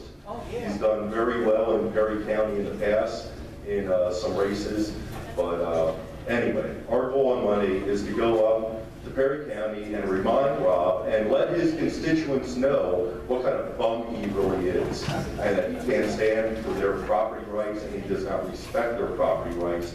And we need to tell his constituents all over East Berlin and all over Perry County that this man needs to go. So if you folks would join me, please make the phone calls, send the emails, and if you'd like to come along with this Monday morning, if you can, if you have the time, we will be carpooling from Bethel, the Bethel Fire Company. We're going to leave at 8 in the morning. We'll easily be there by 9, and going to meet some other people there. And we're looking at property tax elimination, property tax freedom, folks. That's what it's about, and it's about time that we rise to the occasion. Remember, the squeaky wheel gets the oil, and we need to be louder than these other guys with these other plans, and that's what it's about, folks. So I would ask you, encourage you to do whatever you can, and please join us and help us out Monday if you can. So thank you very much.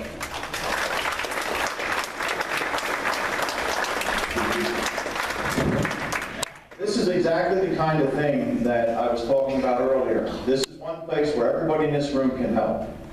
I know everybody in this room has used the telephone, and you're all used to talking, so, you know, make a lot of phone calls. It won't hurt any. Also, what are these people elected to do? What is their job? Serve the people. That's right. Rod was with me one time in Harrisburg, and I got scolded when, what was that representative's name when we were using the representative's own email address and sending him stuff, and he told us that that was his private. Basically, we couldn't use that, and I said, no, I said, you forget something. You're my servant, I'm not yours.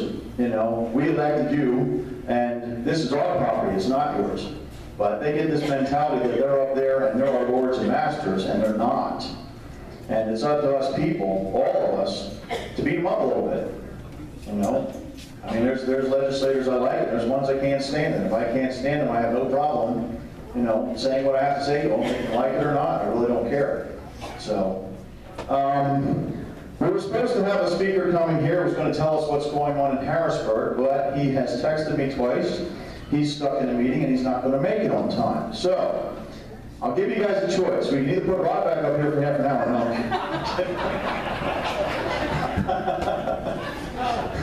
Even his wife's laughing in the back. Now, I'd like to bring Elton up, and he's going to give us an update on some things with the last meeting we had on Common Core. There's been a lot of controversy, and he's going to set a few things straight. I'm giving you 10 minutes, and then the hook. Well, I don't know if I can fill 10 minutes, but there's been a lot of stuff going on since our last meeting on Common Core. And how many were here at the last meeting when we talked about Common? Great. Apparently, we only scratched the surface. And I was really not too active in Common Core until recent months. And since then, boy, I've learned so much, and I'll be honest with you, I'm scared to hell. Before I get into Common Core, there's a couple little things that I'd like to mention. Our local representative, Jozwiak,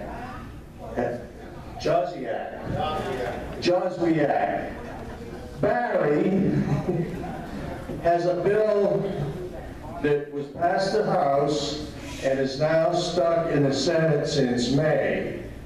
The bill calls for the state to buy only American-made flags with taxpayer money.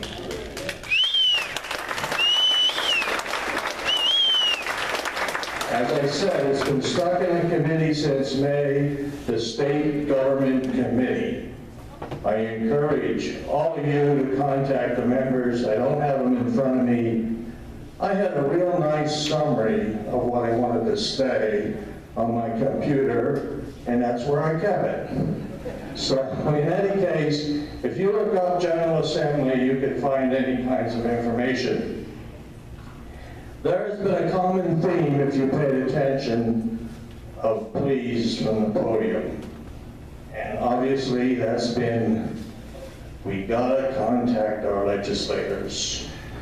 And there's a lady up front nodding her head, and I know that they do. They probably contact our legislators more than the rest of us combined, so thank you. Anyway, there's a group of us getting together to take sensitive issues and pass them on, contact appropriate legislators and stuff. It's called People's Action Team Now. We're not going to have any meetings. What we want is people to sign up who are willing to send emails to legislators when we deem that it's necessary. There's a clipboard back on the table with green paper in. Please give me your emails and names, whatever, so that we can contact you.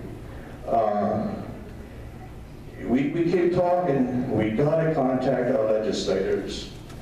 One of our senators told me if they get 5 calls on a subject, it's a lot. Another senator told me if a half a dozen people contact them about an issue, they really take notice. The other thing he told me was if they get a letter from somebody, they don't care if it's 10 pages long, a staff member will read the whole thing. I personally prefer handwritten letters and emails over phone calls. And if you do contact legislators, be nice and polite and kind, state your issues, and hey, sugar wins. But put a question in there, something that sort of forces them to respond to you to see what kind of response you get. Sometimes you get really good information, other times you just get steno, paper comments.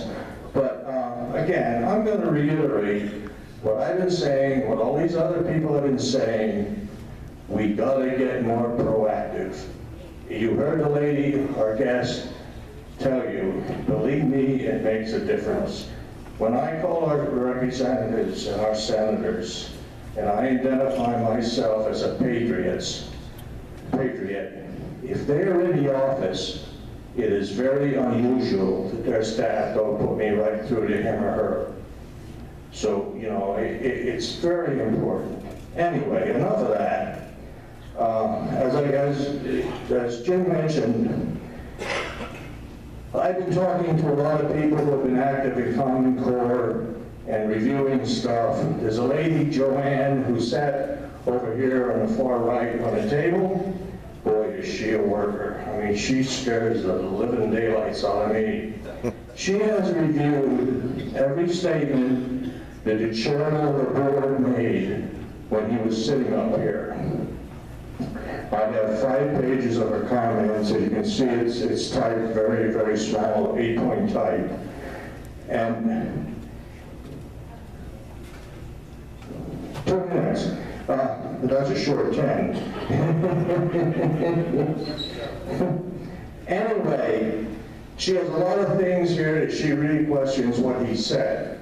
He answered some questions very bluntly, and she has found out that either they were somewhat disingenuous or incomplete or what have you, she is still working on the details and will follow up on that. The other thing that bothers me, just this week, 3 school teachers talked to me about Common Core. They would not talk to me about Common Core. They let me do all the talking. One teacher asked me, well, what is your thinking on it? She's in a school district where 2 of her school directors regularly attend to discuss it for fear of losing her job. There was a woman up in New York State who sued their district because they were teaching Muslim law in the school district. She has an official gag order telling her that she cannot discuss curriculum. The pressures are on, and there has to be a lot has to be done. There's a lot of information. We could probably fill an hour or 2. If we were to have another Common Core meeting, it probably won't be the Patriots because our schedule is pretty full for the next 2 meetings. If we would have a meeting here or another local area about Common Core, how many people would be interested in attending? Okay, thank you. We're working on that, and we'll keep you informed. But again, I'll repeat myself, and I'm serious. You've got to contact our elected officials. You do have an impact. Thank you, Jim. Thank you, Ellen.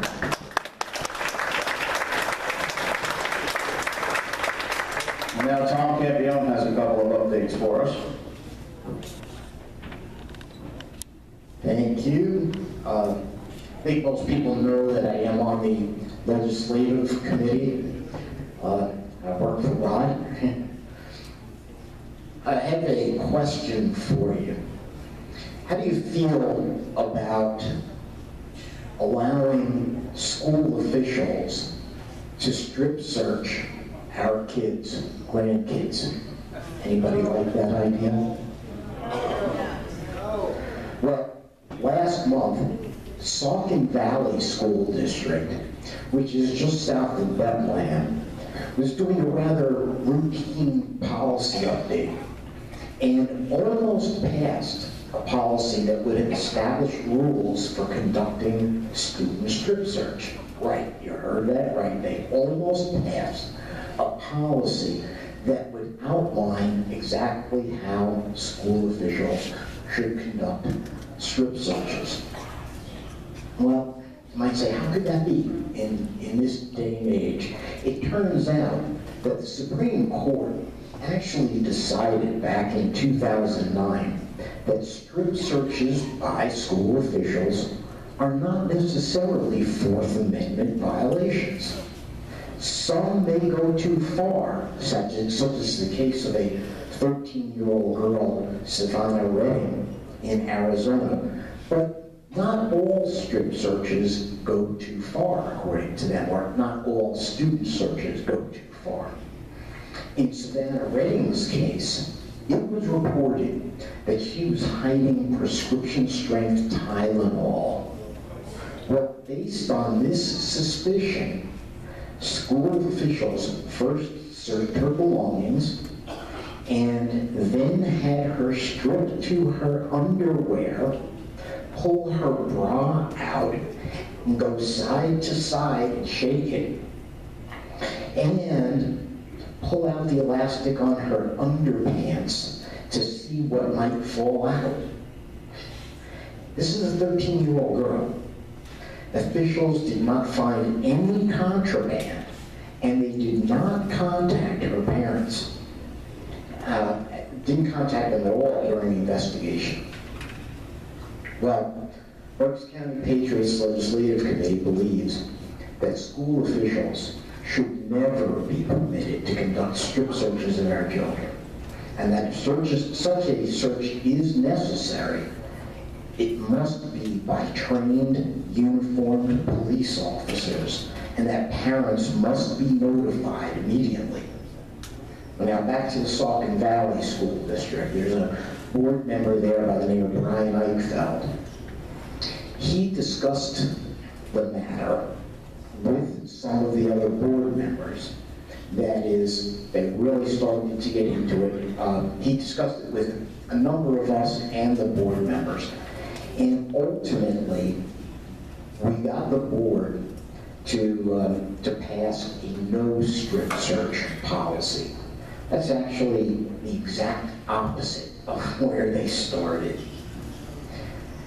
So that's the good news. The bad news is that here in Berks County, most school districts have no policy. So if you think about it for a minute, if there is no policy, they can do it. It's just like if there were no laws against it, we can do it. This presents an opportunity for all of us in this room to create some real change here in Berks County. The Legislative Committee wants to go to each school board and to get them to enact a policy like Saucon Valley that prohibits school officials from conducting these searches. That means sending letters, going to board meetings, possibly distributing flyers around town to get the community involved, tracking these votes, and reporting everything back to a central location. We also have the opportunity to reach students and get them to understand that they actually have Fourth Amendment rights, that our Constitution is alive and well and protecting them every day.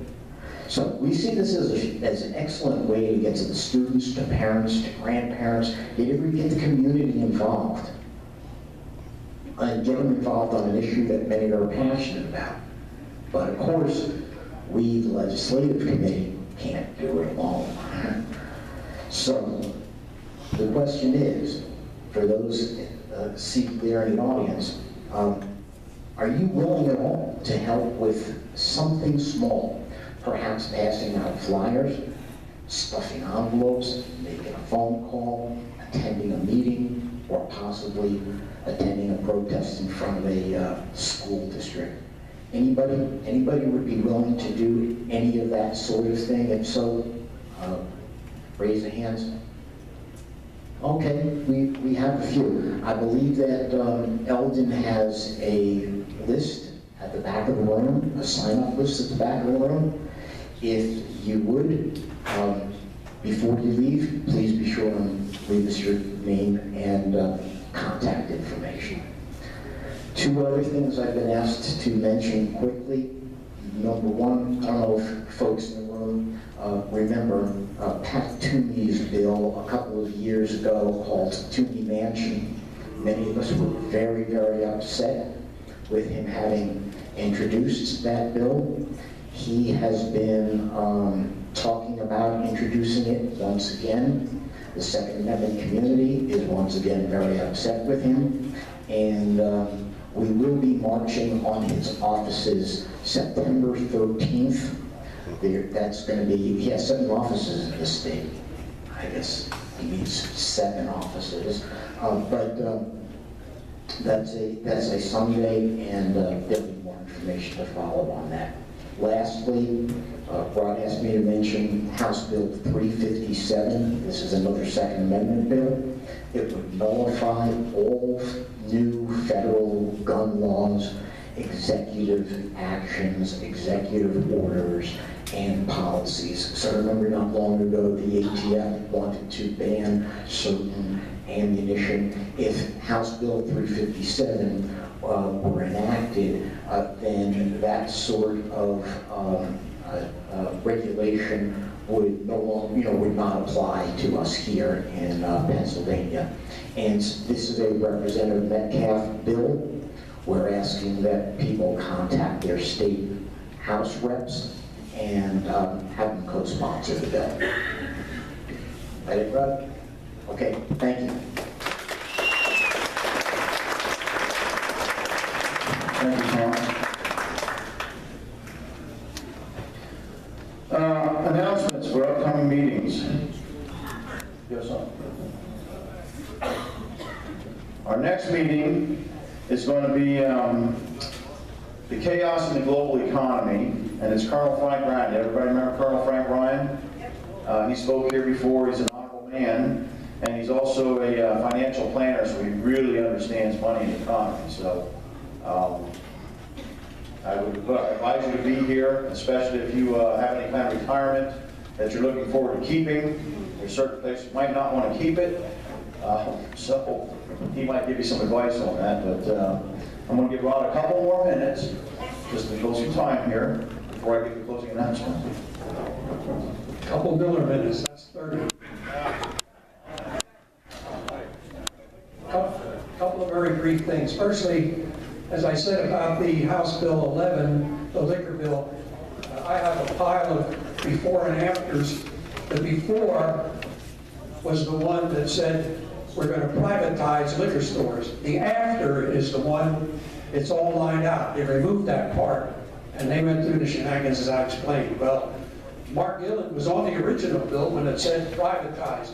Mark Gillen pulled his name when they pulled that paragraph, and Turzai and the governor called him into the office, want to know why. He told them why. That's not privatizing what you're doing, and I don't support it. So I just want to make sure you know that Mark Gillen is with us on that. The only other thing I want to mention, oh, by the way, he talked about us getting hammered by politicians and basically thrown out of his office. I remember when Dean Klopp and I were in the hallway when we were up there in the rally, and we were going to take a picture of Representative Benninghoff. And Benninghoff looked at me and said, "You will not take my picture." I talked about this earlier. Some of these guys are quite prima donna. They got a career up there. It's not a public service job like the Founding Fathers planned. This is a career for them. And if they want it as a career, and I'm paying the bill, they got to put up with me. That's the way it is. But anyway, I said, now let me get this straight, Representative Benninghoff. You're a public servant, you're in a public building, you're in a public hallway, and I can't take your picture? Maybe you should get a job in private enterprise. Walked into his office, shut the door, and that was the end of that. Okay. Now, the only thing I wanted to say, the reason I'm here is, my wife is back there at the table with a big sign, Paul Penapinto petitions. I had them last month, and if anybody didn't get the chance to sign this petition, please do. We had our candidate night previously in the spring, and we had 3 people running for the state Supreme Court. Cheryl Allen, Rebecca Warren, Paul Penapinto. None of those were endorsed by the party czars. And that's always the problem. The party picks before the primary to mute anybody else. The Democrats do it too. This happens to be Republican. Well, point being, 2 of them, Rebecca Warren and Cheryl Allen, they ran against the machine in the primary. They lost. They're done. Paul Penapinto had another idea. Now, we vetted him twice. He's a good man. He's the real deal. He supports my values. He supports your values. He decided to re-register as an independent, and he's going to run against them in November as an independent. It's just asking you, he needs 17,000 signatures, and he's there, but the more he gets from Berks County, the more it shows we're supporting him. He's running against these machine picks, and we're not asking you to vote for him, that's up to you, but we're saying, let's get him on the ballot so we have a choice besides the party choices. If you remember, you may not remember, but Jim and I were up there at a state convention some years ago, and we were thrown out of the meeting by the party leaders because they said we can't do any demonstrating or whatever. I had a sign, he had a sign. All it said was no endorsements. That's when Sam Rohr was running, but against Corbett. They didn't want any demonstrating. But every time the name Corbett came up, these signs are held up all over the place, Corbett. I said, that's demonstrating, that's a rally, and I can't just carry a sign that says no endorsement. I lost. They threw us out, but anyway, I got my point. The joke is, Ed Penner and I wrote an article on political machinery, and it was in the very next day, that Sunday, in the Harrisburg paper. It was a big detail at the top of the article, had Ed and I's picture there, and the whole front page of page 1 of of the op-ed section was our article. Continued on page 3, I guess, but instead of the Republican Party getting front page coverage, we got it. Payback is hell. Thank you. Please sign a petition before you leave. Thank you. Yeah, we've all had our share of being thrown out of public events. One time, I think you were with when Governor Corbett's bodyguard tried to throw me out of the event, weren't you? Yeah, that was interesting. I just stood there like this, and he's trying to push me, and finally this nice young lady came up, she says, "Mr. Bellman, would you please leave?" So she asked nicely, I left, but bodyguard couldn't do it, so. Now, we do need your help tonight. There's something absolutely we need your help with tonight. Now, Linda Brancador, you had said on 4th of July they eat about 150 million hot dogs. Well, of that 150 million, we have about 35 left. And if you guys don't eat them, we're going to force feed them to Jake Bender, and he probably ate about 10,000 of those other hot dogs and doesn't really need them. So, Jake needs your help tonight, please. But seriously, we thank you all for coming out. I'm sorry that our one speaker was a last-minute cancellation. It does happen from time to time. Remember next month's meeting, please bring a friend, and please get involved. I mean, even if you make just 1 or 2 phone calls in a month, or an email or something, everybody sitting in this room, there is something we all can do. I mean, there really is.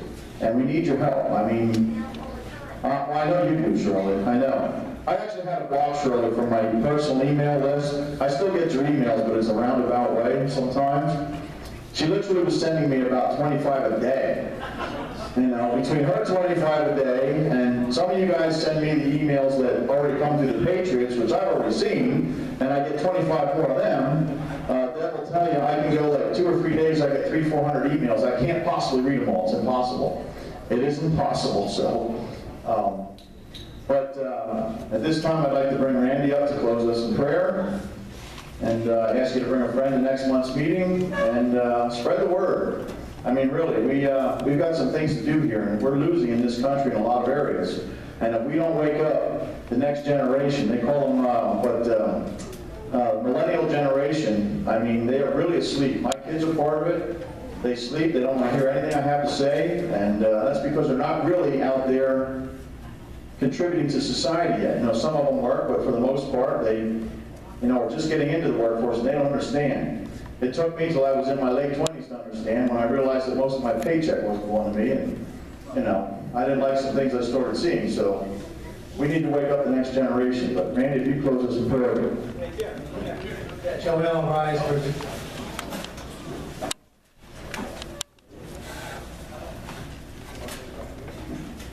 Yeah, let me read this to you real quick. This is in reference to what Dean had to say, what Rod and what Jim is saying. There is a much greater likelihood of good men correcting the evils of bad measures than of good measures restraining the evils of bad men. Dear Heavenly Father, we thank you for this meeting. We thank you for the information. Let us apply to our hearts and take action for your glory in Jesus' name. Amen. Amen. Jake, do we got a t-shirt sale going on yet? Okay.